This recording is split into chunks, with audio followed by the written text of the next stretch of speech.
E já estamos de volta ao Vivo e em Cores. Como é bom estar com você, como é bom saber que você também está conosco, aprendendo, acompanhando. E por que não participando? Participa, gente.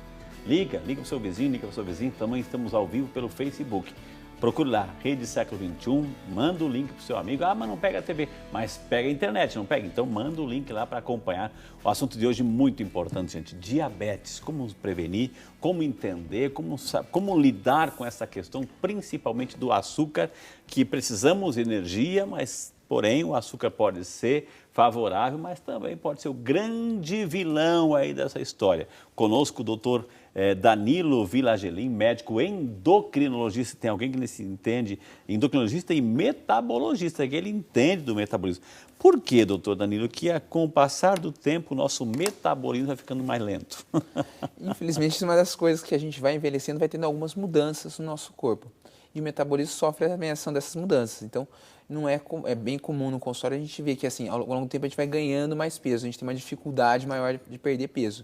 Isso é do processo do envelhecimento. O senhor falou que existe diabetes tipo 1, que é fator genético, preponderante, mais em criança, enfim, a criança vai crescendo e vai ter que tomar insulina para o resto da vida para equilibrar, porque o pâncreas não vai produzir o suficiente, a carga suficiente que ele precisa. Mas também tem o diabetes tipo 2 que é adquirido, ou seja, é uma doença de gente grande ou também um jovem pode ter?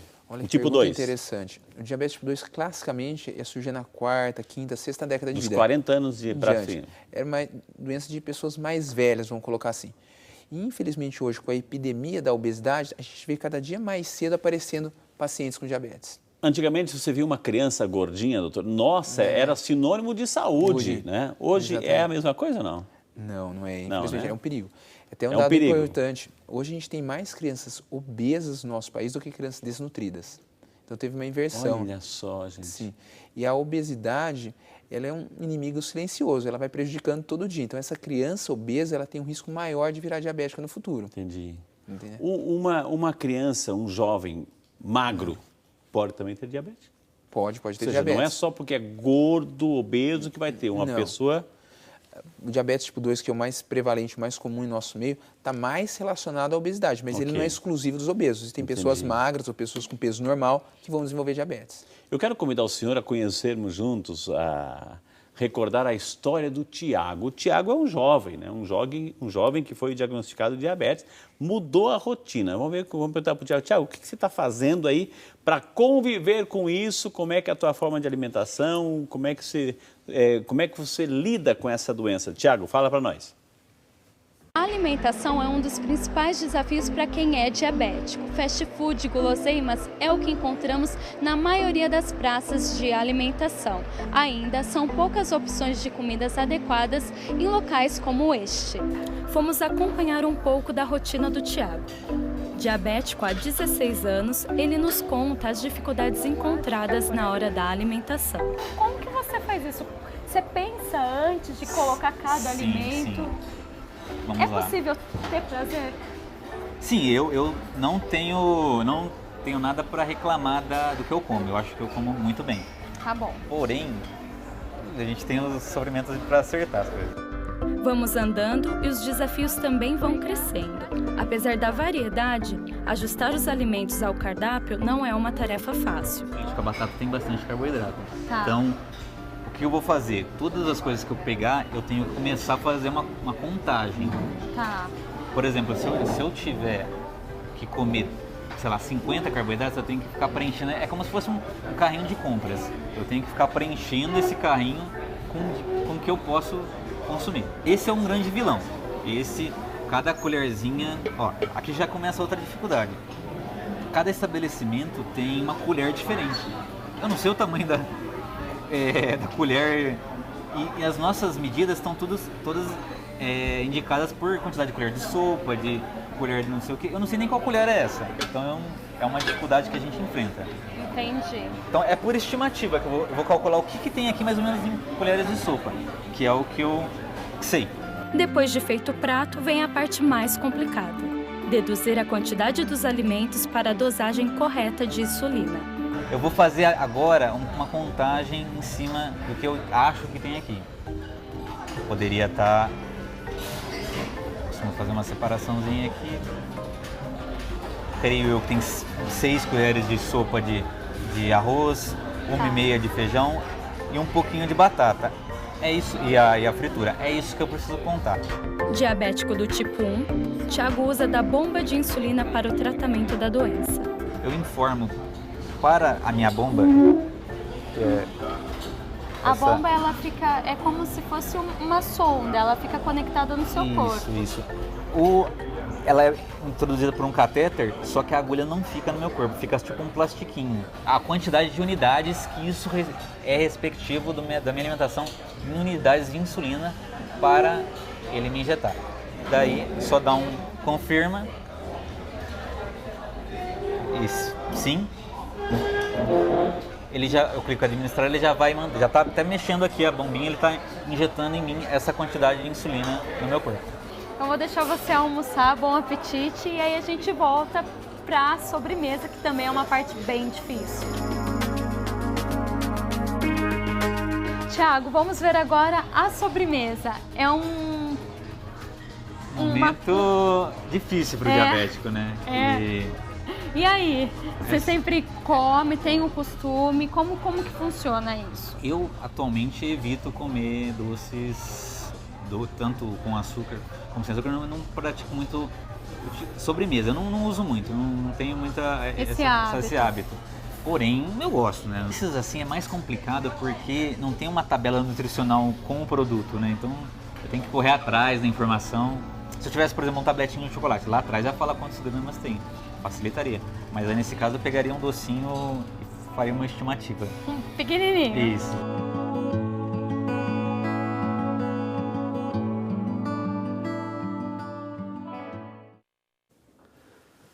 E aí, doutor, chegou na melhor parte aí, né? Digamos assim, que tortura é essa? Ou seja, uma pessoa...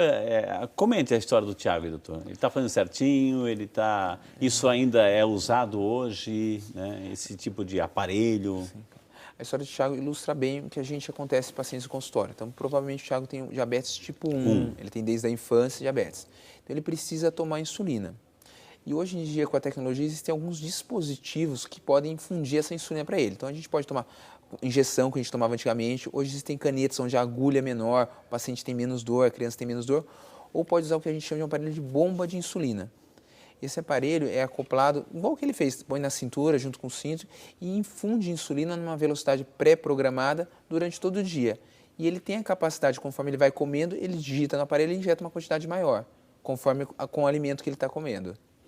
Entendi. Existe alguns, eu ouvi falar que alguns adesivos, enfim, que se coloca no corpo também ali, ele vai, inteligentemente, ele vai liberando insulina, doutor? Não, o que existem hoje alguns sensores que pode se colocar, geralmente colocam nessa parte posterior do braço, que eles têm a capacidade de ver a glicemia, não a glicemia no sangue, mas a glicemia do interstício. Ah, só leitura, não é de... Eles conseguem ver a leitura. Eles conseguem passar, feito um scanner que a gente passa no supermercado, e consegue ver quanto está a glicemia, não tem necessidade de furar o dedo. Entendi. Mas é só para leitura não para injetar. Tem que ter esse cateterzinho infundindo nele. Quer dizer que a pessoa que tem a diabetes tipo 1 vai ter que, a vida inteira... Mas ele continua com o pâncreas dele ou não? O pâncreas dele no diabetes tipo 1... Ele poderia não ter?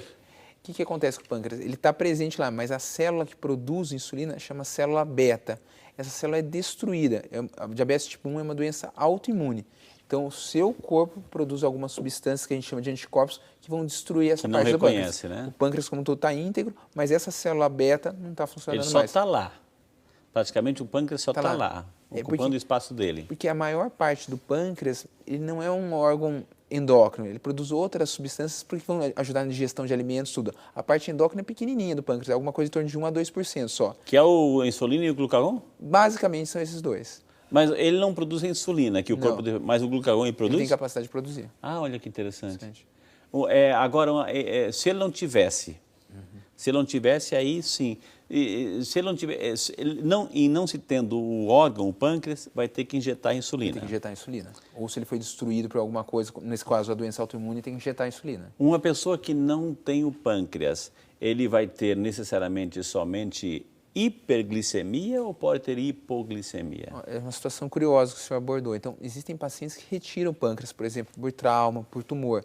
esses pacientes são mais suscetíveis à hipoglicemia. A hipo. Também, porque ele não Glucagon tem o aí, ó. glucagon, exatamente, entendeu? Então, o que acontece? Nosso corpo é perfeito. Então, a gente tem um hormônio que impede que o açúcar no sangue suba muito, que é a insulina.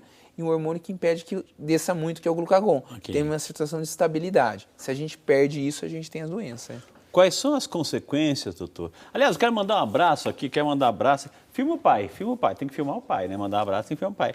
Olha assim, o nosso amigo Valmir aqui está dizendo assim, que Frei, manda um abraço para Ariadne, que é a minha filhinha linda do coração, disse ele, e a amiguinha dela, a Giovana, que estão assistindo aqui o vídeo de saúde, estão aprendendo.